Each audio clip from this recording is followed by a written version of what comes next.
Hello everyone, Sergeant Argerett here, and today we will be watching Napoleon's bloodiest day, Borodino, 1812. So where we left off, Napoleon was just invading Russia. And so far everything has been okay, although there's been a lot of mistakes, and things aren't really going the way Napoleon planned, but I'm just gonna look at this little battle here. Talk briefly about in the previous episode. This Epic History TV video is brought to you by Magellan TV, the documentary streaming service. I don't even know what that is. Of all my 50 battles, the most terrible was the one I fought at Borodino, Napoleon. Very interesting. Russia, 1812. Napoleon invades his former ally with the largest army Europe has ever seen. But for the French Emperor, the decisive blow remains frustratingly beyond reach. Russia's resilience is unlike anything he's ever encountered. Well, you know, it's a pretty big country. Of course, it's gonna be a lot of resistance. And as winter closes in, his army begins the most infamous retreat in history.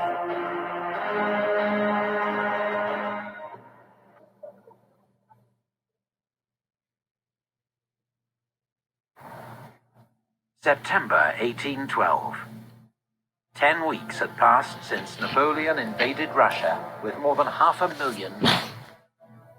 Wow. The French Emperor wanted a quick victory over the Russians, one that would force Emperor Alexander to make peace and agree to French terms. Wow, look at him. He looks very interesting. How old is he? But at Vitebsk and then Smolensk, the outnumbered Russian army had narrowly escaped his clutches. The holy city of Smolensk had been virtually destroyed. That's not good. Napoleon had advanced deep into Russia, and months of marching had left his army decimated by disease and exhaustion. That is not It was good. now half its original strength, and summer was nearly over.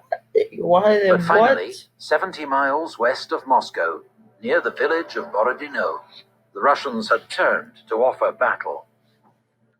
Napoleon would have a chance Oh my.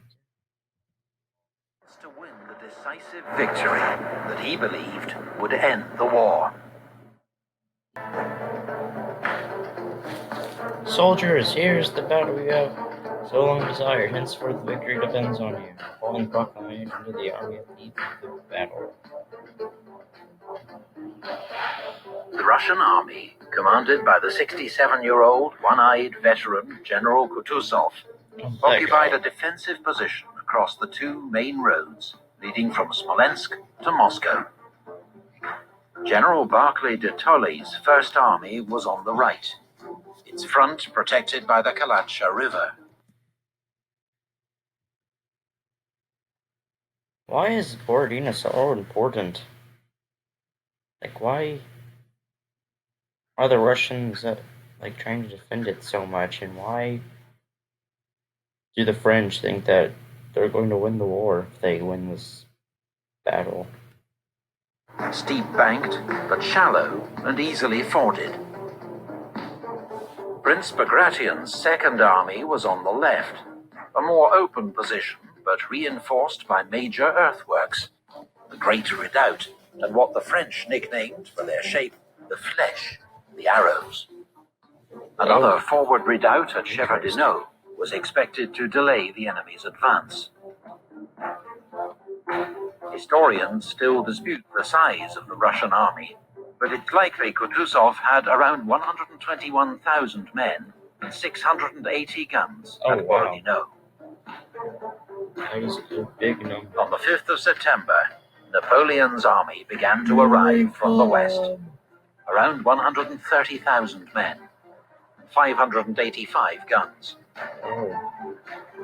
Napoleon quickly saw that the Shevardino redoubt would have to be taken before he could deploy his army, and ordered an immediate assault. The attack was led by Compan's 5th Division of the 1st Corps, supported by the Polish 5th Corps to the south. In several hours of heavy fighting, the redoubt changed hands more than once. But late that evening, the Russians finally withdrew to their main line. The redoubt fell to the French. Its capture had cost them an estimated 4,000 casualties, while the Russians lost around 6,000 men. Napoleon noted how few prisoners were taken, a worrying sign of the enemy's unbroken resolve. Both sides spent the next day preparing. That's weird. Didn't it say that earlier, like, Russians were trying, like, their morale was dropping since they kept retreating? Apparently they have an unbroken will. It's not really something that worked in World War II. Preparing for battle.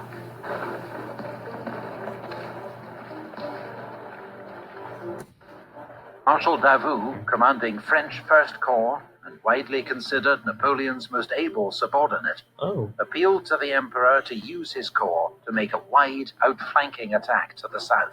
That seems But Napoleon dismissed the idea as too risky, and instead began preparing for a massive frontal assault on the Russian defenses. I could not escape the feeling that something huge and destructive was hanging over all of us. Captain von Lingsingen, 2nd Westphalian Light Battalion. Shortly after dawn, on the 7th of September, Orthodox priests paraded one of Russia's holiest icons, Our Lady of Smolensk, before the Russian army. It was a stirring sight for many devout Russian soldiers, thousands of whom would not live to see dusk. No! The battle began at 6 a.m. as French batteries opened a deafening cannonade against the Russian defenses. Eugene's 4th Corps advanced on Borodino village, lightly held by Jaegers of the Russian Imperial Guard. After clearing the Wait, the Russians called them Jaegers too? What? village, his infantry crossed the Kalancha and advanced towards the Great Redoubt. Oh wow. But were driven. It looks like half of their entire army is stuck inside the water. Oh no. Back with heavy losses. The Russians burned the bridge. By the way, for like those of you who don't know, it's just a joke. So don't go in the comments and be like, "Oh my gosh, Sergeant Argubright, they're not actually in the water." Yeah, guys, I know. Across the river, but did not launch a counterattack. And Eugene was able to move cannon into the village, flanking fire on the Great Redoubt. You silly sausage, look at what you did. In the center, Davout's 1st Corps began its advance against the Fleche, coming under heavy fire. While on the right, the Polish 5th Corps, ordered to take Utitsa, got held up in the woods and ravines. Their slow advance allowed Tushkov's 3rd Corps to send a division north to reinforce the Fleche defenses. Oh no. Kutuzov, at his headquarters in Gorky, took little part in the battle, leaving tactical decisions to his subordinates. Barclay and Bagration had spent most of the summer arguing furiously over strategy, but in the hour of crisis, they put their differences aside. They could see the main French attack was falling on the Russian center and left. So Barclay ordered General Bagavout's 2nd Corps south to reinforce Bagration. Fighting around the Fleche intensified as the French captured one of the earthworks, only to be driven out by a Russian counterattack. Davout himself was injured in the fighting, as he fell from his dying horse. Oh my But he god. refused to leave the field. Jeez. When Russian cavalry counterattacked, Marshal Murat himself led the French cavalry forward to meet them. Oh wow. Oh, it's that guy. That guy is like everywhere. Like, do y'all remember him? He's like Murat is like everywhere in all the other episodes. Ney's Third Corps now joined the attack on the Fleche. A charge by Russian cuirassiers forced Murat to take shelter in a square of Württemberg infantry. Murat, with his flamboyant dress and reckless courage, had now even made a name for himself among the Russians. Really? The Cossacks, in particular, saw him as a kindred spirit and were eager to capture him alive if they could. To the south, Polish troops now took Utitsa, which the Russians set ablaze before withdrawing. That is rude. But General Bagavut's reinforcements arrived just in time to shore up the Russian flank. Around 10 a.m., Eugène launched another attack on the Great Redoubt. It was briefly captured by Brand's 1st Division, before his men were thrown out by a ferocious Russian counterattack. The Russian army's 27-year-old artillery commander, General Kutesov, was killed leading one of these counterattacks. Oh. A heroic death, but a blow to the organization of Russian artillery for the rest of the day. Fighting continued to rage around the Fleche earthworks. Some counted as many as 6 major French assaults, involving 45,000 troops, with hundreds of cannon on both sides, pouring fire into the packed ranks. More than once, French infantry fought their way into one of the Russian positions, only to be driven out again at bayonet point. Junot's Westphalian Corps was sent forward in support, helping to clear Russian skirmishers from the woods to the south. General Bagration was close to the action, overseeing the defense of the Fleche, leading forward reinforcements and ordering counterattacks. Around 10 a.m., he was hit in the leg by shell fragments. Oh gosh. Mortally wounded, he was carried from the field. Oh no. Shaken by the loss of their iconic commander, the exhausted Russian infantry began to fall back. I think the Russians are losing like a lot of important people. The French finally took the Fleche. Marshal Murat then led forward Friant's division, First Corps' last reserve, supported by waves of heavy cavalry on both flanks. Russian grenadiers formed squares to ward off the French cuirassiers, while their own guard cavalry fought the French in a giant confused melee, with heavy losses on both sides. The Russians resisted doggedly, but the combined onslaught of French artillery, cavalry, and infantry proved irresistible. As the Russians pulled back, Friant's infantry fought their way into the village of Semyonovskia. The Russian center was in disarray and seemed close to breaking. Surely now was the time for Napoleon to deliver the knockout blow. Yeah. Go ahead and do it. Soldiers, face the enemy. Let's go and get killed. Oh. French fighters win at Borodino. Oh. It's not a good thing to say. For most of the day, Napoleon remained at his headquarters near Borodino. Yeah. Those around him later said that illness, as well as the exertions of the long campaign, had left him tired and irritable. As the Russian center buckled, Murat and his staff urged him to send forward his last reserve, the Imperial Guard. The Emperor refused. If there is another battle tomorrow, he asked them, where is my army? But he did make one exception. Barclay was continuing to move troops from his unengaged right wing to bolster the center. As Osterman Tolstoy's 4th Corps arrived behind the Russian center, French observers feared they were massing for an attack. So Napoleon ordered forward General Sorbier's Guard artillery. His batteries opened a devastating fire on the enemy. Yet even as they were mown down in their ranks, the Russian infantry stood their ground. Oh, wow.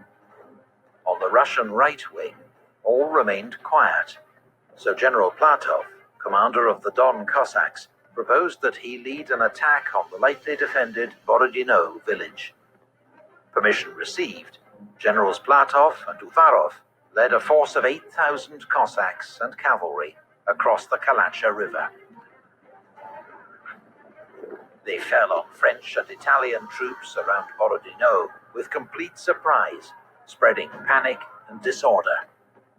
Grouchy's 3rd Cavalry Corps had to be pulled back across the river to drive off the Russians. Russian commanders saw this raid as a missed opportunity, but it had delayed the next French attack by 2 hours, and may have persuaded Napoleon that he was right to hold back his reserve.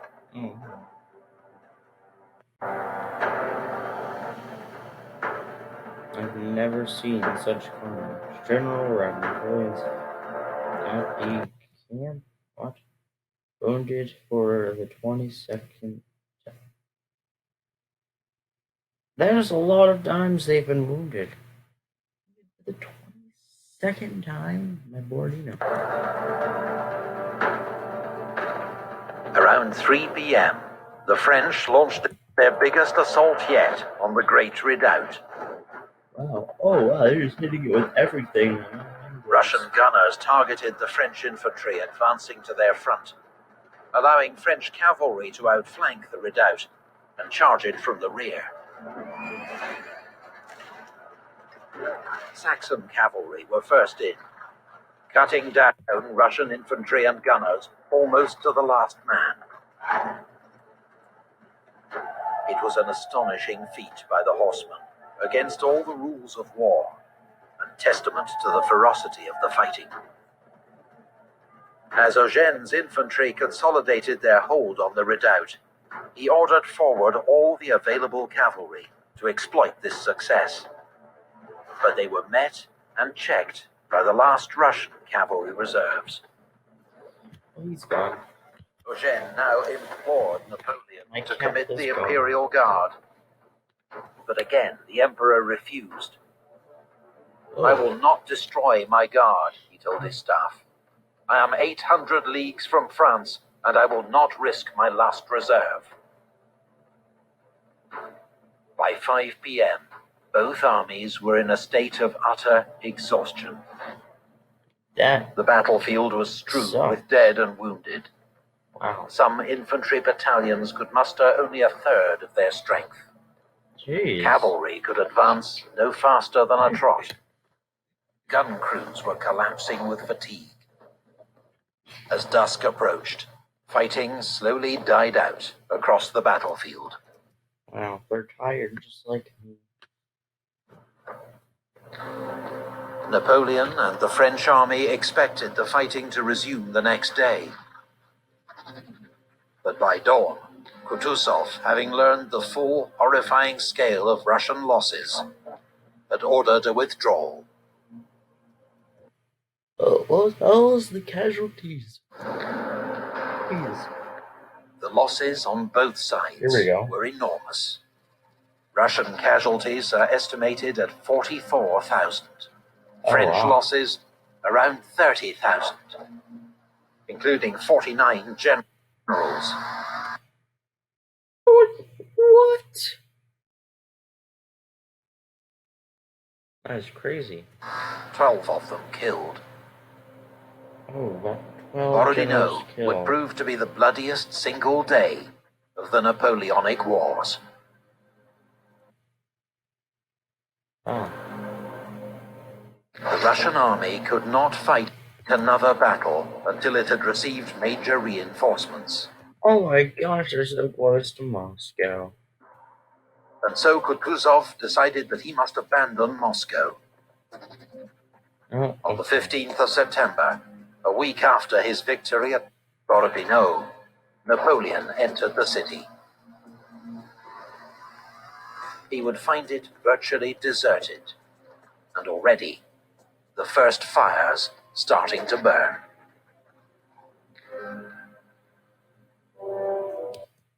Oh goodness, and next episode is gonna be about the winter that everyone likes to talk about. Napoleon had to retreat all the way back. Yeah, not good. And how he just took Moscow and thought they would surrender. For some reason. Seriously, what the heck? What was Napoleon thinking? Yeah, if we just take Moscow and defeat like a couple of troops, then they'll just surrender like to us, you know? No, that doesn't make much sense at all. If you enjoyed this video, make sure to watch my other videos and like this one, subscribe, and all the other good stuff. This one is about Napoleon's retreat from Moscow. Road to Leipzig, whatever. Battle of the Nations, Napoleon Endgame, Battle of Waterloo, and then that's it. 1, 2, 3, 4, 5 more episodes. Yeah, if you already said that. Goodbye.